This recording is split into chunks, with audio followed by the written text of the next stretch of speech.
Cuma 18 juta lu dapat laptop Intel Core i9 sama RTX 4060. Kayak udah tanpa perlu pusing, beli, bawa pulang, install game dan lupain sekitar lu.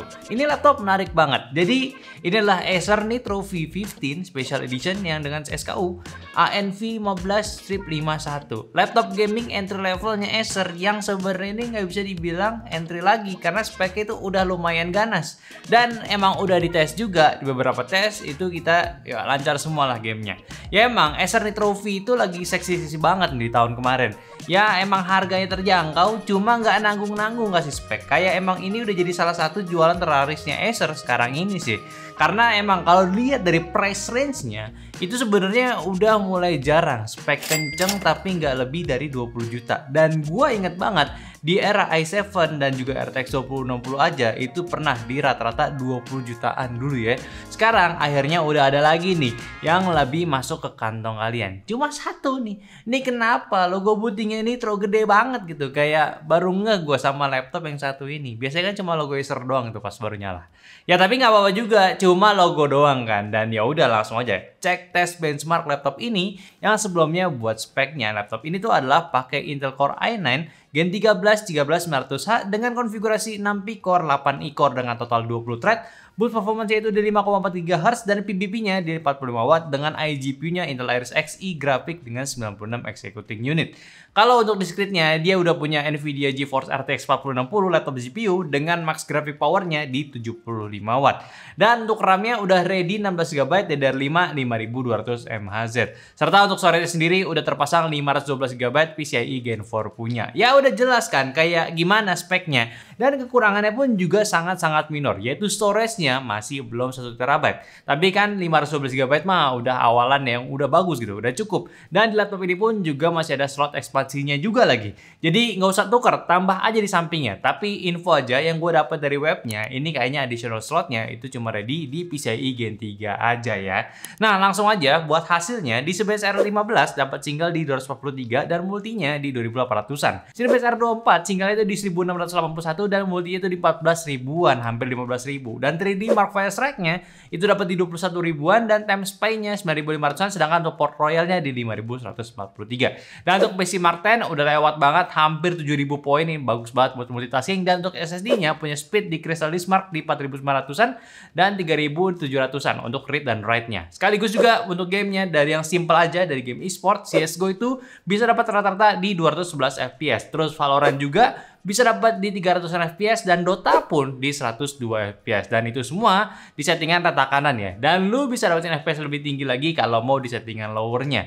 Dan untuk game AAA yaitu game Cyberpunk 2077 di settingan high-nya dengan DLSS nyala dan juga RTX on-nya juga nyala, itu bisa dapat rata-rata di 98 FPS. Menarik kan? Sedangkan buat performance rendernya, video 4K bisa berjalan lancar rendernya itu untuk video 45 detik aja, cuma membutuhkan waktu 17 detik. Sedangkan dengan CPU efek yang berat berdurasi 15 detik membutuhkan waktu 20-an detik aja. Cepet sih ini. Dan juga untuk kecepatan waktu render Blender BMW cuma memakan waktu 22 detik aja. Ya jadi laptop ini udah menarik kan? Dari segi performa lu bisa dapat FPS yang udah cukup tinggi untuk beberapa title game yang udah kita tes, dan harusnya untuk game-game recent pun, maksudnya yang terbaru pun ini masih kuat, apalagi dari speknya dan juga GPU-nya juga masih tergolong fresh. Nah mungkin buat kalian yang heran sama pendinginannya, yang memang sebenarnya itu nggak umum untuk sebuah laptop gaming, ya dia punya tuh 2 buah fan, namun dipasangkan secara sejajar, dan CPU dan GPU-nya itu ada di sebelah kanannya.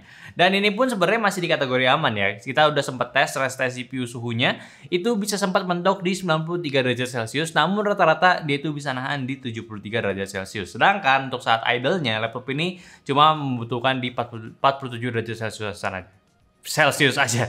Tapi memang karena ini posisi fan-nya seperti ini, kalau bisa jangan asal taruh nih laptop ya. Kalau bisa kasih airflow yang aman biar intake kipas yang ada di sisi dalam laptopnya ini tetap bisa narik udara dengan baik. Nih yang biasa naruh di atas deskmat laptopnya lebih baik jangan gitu ya. Biasanya pakai ada ya pokoknya jangan ada obstacle lah kayak gini boleh gitu, atau enggak pakai stand gitu ya. Ya udah oke lah setidaknya untuk laptop di harga 18 jutaan lah. Dan untuk desainnya sendiri memang untuk laptop entry level banget ya, tapi udah diimprove biar lebih baik lagi. Kayak detail finish cover bawahnya itu udah nggak plastik tok ya, tapi ada finish matte dengan glitter yang looksnya itu kayak pakai metal punya. Cuma untuk cover panel display ya masih ala laptop gaming lah dengan corak gambar garis-garis yang mungkin representasikan emang laptop ini tuh kenceng gitu. Mungkin kan ya. Dan logonya udah pakai logo Nitro juga. Ya sebenarnya sih ini laptop yang masih sama kayak yang pernah kita tes. Cuma ini speknya lebih spesial aja. Untuk portnya udah main komplit. Di sisi kiri dia ada DC port, HDMI 2.1, 2 Type A lagi untuk 3.2 Gen 2, Type-C Thunderbolt 4 dan LAN port ya. Di sisi kanannya ada USB A 3.2 Gen 1 dan audio jack combo. Ya, gue suka lah. Karena laptop belum bisa kasih port di belakang, lebih baik di dominan ada di kiri ya. Biar di sisi kanannya cuma ada buat port dongle mouse aja nih, jadi mantap gitu, nggak ribet makainya.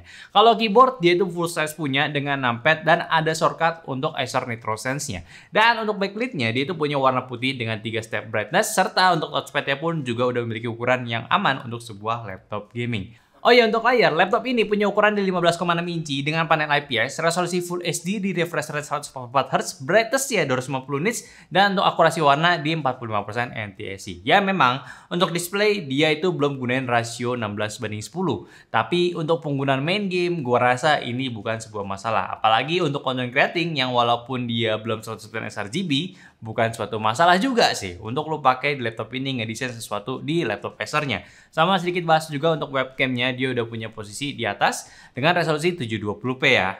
Untuk konektivitas dia juga udah ready Wi-Fi 6 juga dan LAN-nya sendiri udah gigabit punya. Jadi untuk kalian bermain game online dari laptop ini udah aman untuk bandwidth-nya. Tinggal internet lo nya aja memadai atau tidak. Kalau untuk konfigurasi performance sendiri, laptop ini sebenarnya masih sama ya. Masih menggunakan Acer Nitro Sense ya, yang lo bisa buka via shortcut di keyboardnya. Dan di aplikasi ini, lo bisa ngatur performance laptopnya untuk irit baterai atau dimaksimalin performance-nya. Bahkan untuk update-update driver pun lo bisa lewat aplikasi ini. Tapi yang agak disayangkan memang untuk laptop ini kayaknya masih belum support sama Max Switch ya. Karena gua nggak nemuin settingan di Nitro Sense-nya atau bahkan di BIOS sendiri. Tapi ya udahlah ya, intinya kan lo tetap dapat performance yang kenceng kan.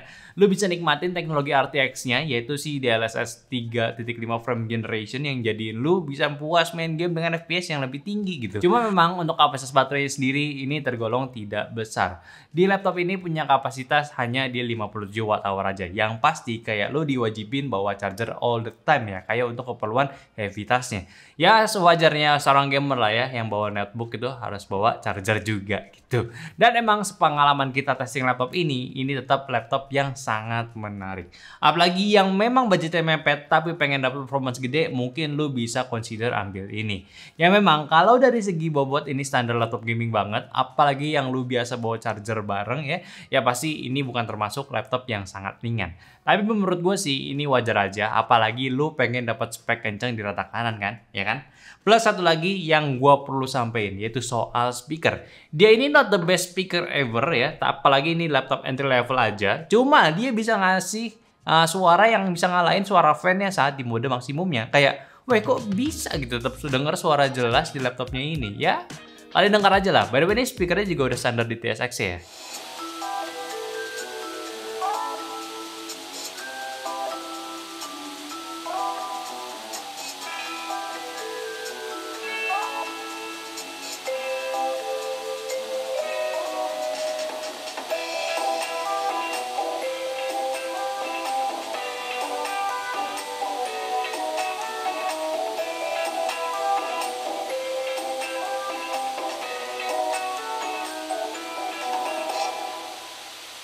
So, spek bagus, harga murah, apa nih yang disunat?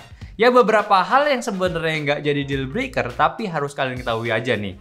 Pertama, kayak kipas. Dia ini ada di sisi yang sama secara bersebelahan yang menurut gua perlu lu perhatiin jangan sampai ketahan udara intake-nya gitu. Pastiin airflow-nya itu aman. Sama layarnya juga nih, beberapa laptop itu udah mulai pakai rasio 16:10 atau bahkan resolusinya itu yang lebih besar, ini masih yang standar. Tapi ya balik lagi, buat dapetin spek rata kanan di harga bawah pasti ada yang dikorbanin. Cuma menurut gua, Acer itu nggak ngorbanin fitur dan ngebikin laptopnya itu jadi deal breaker ataupun nggak cocok dibeli. Hanya beberapa hal aja yang perlu kalian ketahui aja. Sisanya, laptop ini mantap. Yang gua cukup respect pertama dari speaker tadi, lo bisa dengerin sesuatu dengan jelas saat fan-nya itu di mode maksimal.